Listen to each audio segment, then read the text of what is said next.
Hello, I'm Amanda, founder of Inspiring Inkin. Welcome to my craft room. In today's video we're going to be making this Hugs and Kisses card. It's using the lovely This Little Piggy stamp set, but the main purpose of this card is to show you a new technique called mirror stamping, and we are going to be using the Stamparatus for that. So you're going to need your Stamparatus, you're going to need a silicone mat, although a piece of acetate will work, but the silicone mat is actually the best thing for you. So let's get the camera turned around and get crafting. So this is the card that we're going to make. The colours are Highland Heather, Early Espresso and Very Vanilla.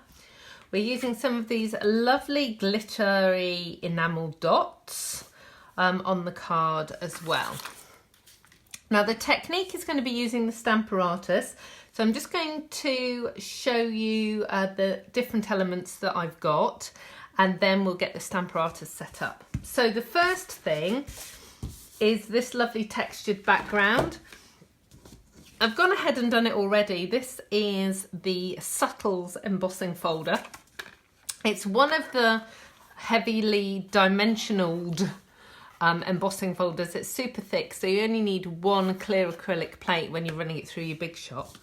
But it is such a beautiful texture, and it's double-sided, so you can use it either side. But it's really difficult to see in the catalogue, so I just think it's really nice for you guys to see it up close.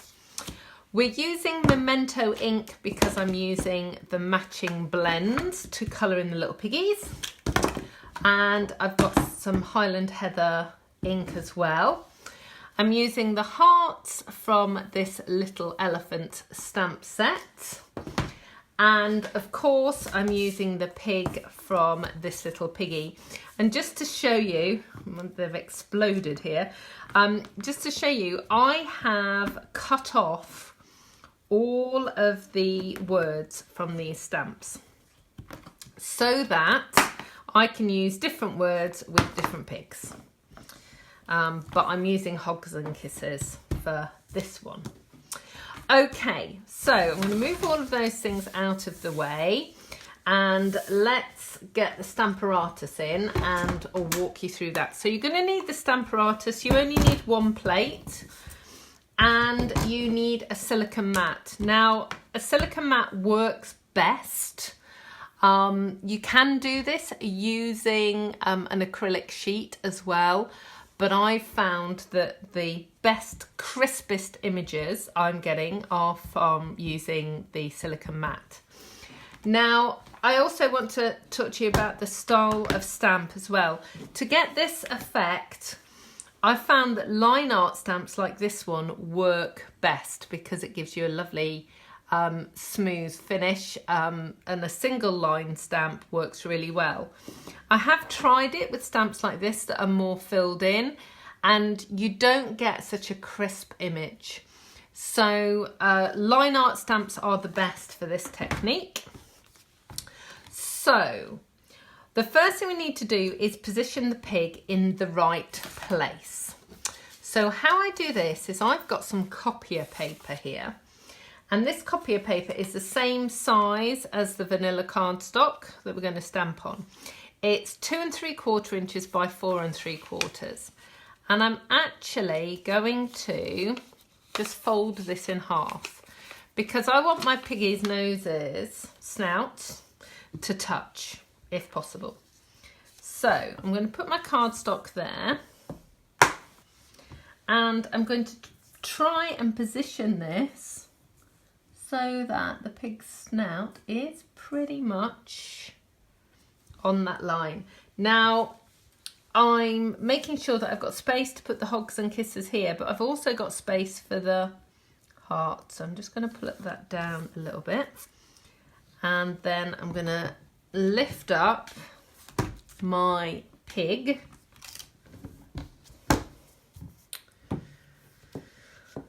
Using the Stamparatus plate. Right, so I'm just going to ink this up, and let's see where we are at. Okay, so I'm a little bit away, you can see from from there. So I'm going to ink that up, clean that up and move it. So I'm going to ink them up again, try again.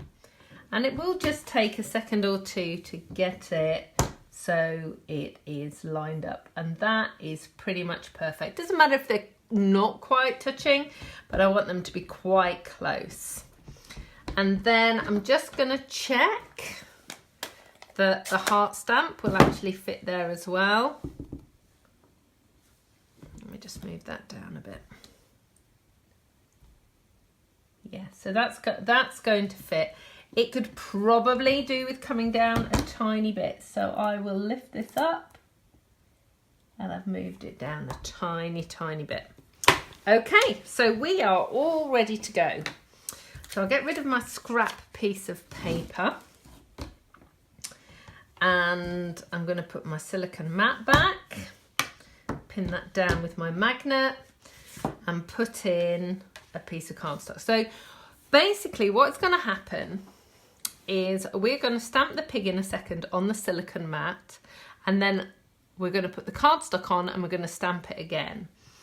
So it feels a bit counterintuitive that we're going to stamp on this first, but this is the way that we do it. So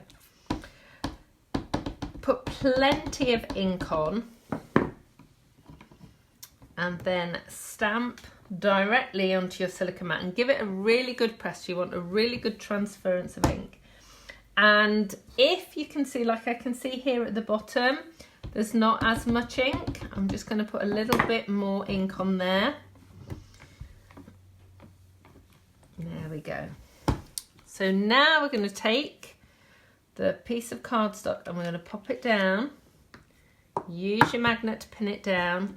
And you don't need to re-ink it, we're just going to press this stamp down again. And what we're actually doing is we're transferring the ink from the silicone mat onto the back of this cardstock. So I'm going to flip it over and there's our little pig. So now we can remove the silicone mat, pop this down, ink up the piggy again, and stamp him again. And look, nose is beautifully touching. Okay, so that is all we need the Stamparatus for, so I can move that out of the way. We're finished with the memento ink, so that can go away. So I'm just going to do the other pieces of my stamping. So the hearts, let's see. Yeah, so the hearts just to go there. And then the hugs and kisses is going to go at the bottom.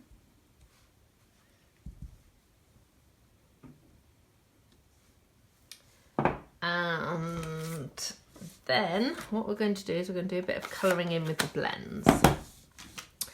So when I'm using the blends, I almost always use the bullet tip because it's firmer, and I find that I can lay down colour better using the bullet tip. And what I'm actually doing is I'm just putting some of the colour, the darker colour, down onto like his little trotters and there. And then I'm going to put a little bit on the belly and then I'm going to blend. So now I'm just going to colour in and blend that through. Now obviously I'm working on grid paper at the moment, so it doesn't matter, the colour is not going to go through onto my projects. So I've switched up, I'm just putting like a first coat with the brush tip, and then I'm going to colour in and do the actual blending with the bullet tip. Now don't worry about it looking a little bit blotchy. It kind of does sometimes for a while, and then it does kind of blend itself through.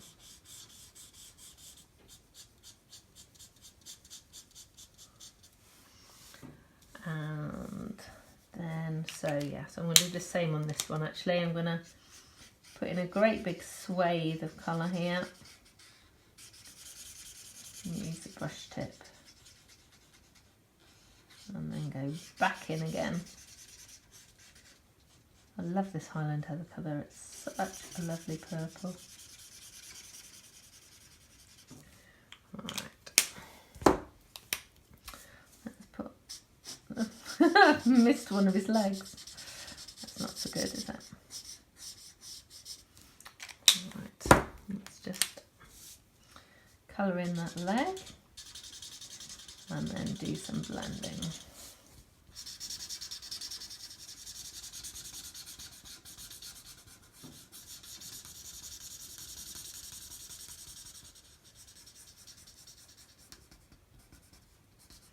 And the brilliant thing about blends as well is that you can go back over if you think that you haven't got quite enough colour in one area, you can go back over it.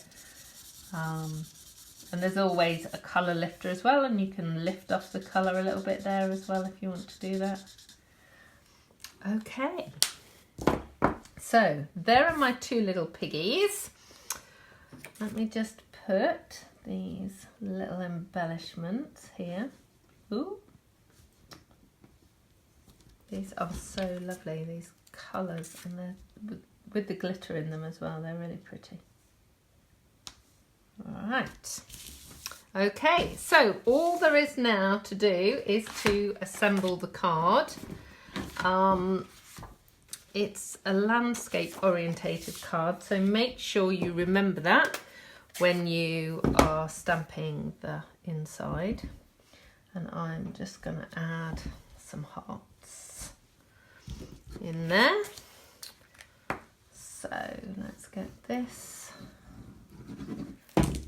inside.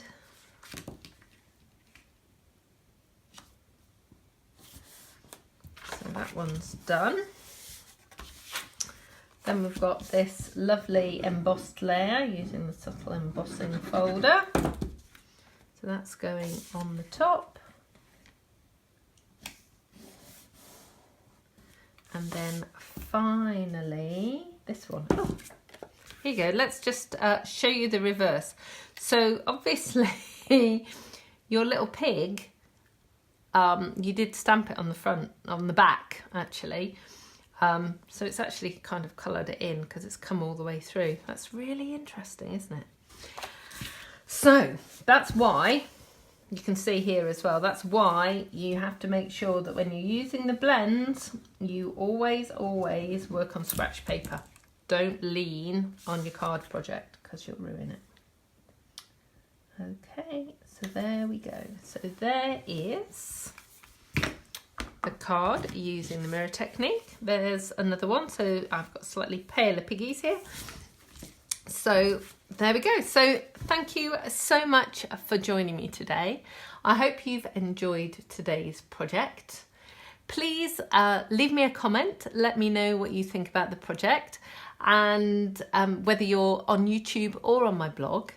I respond to every single one. And if you've got some ideas about future videos, let me know. I'd love to know what you'd like to see. Please subscribe to both my YouTube channel and my blog, www.inspiringinkin.com. That way you'll always be the first to know when I've got some more creative ideas to share with you. I hope to see you again soon. Goodbye.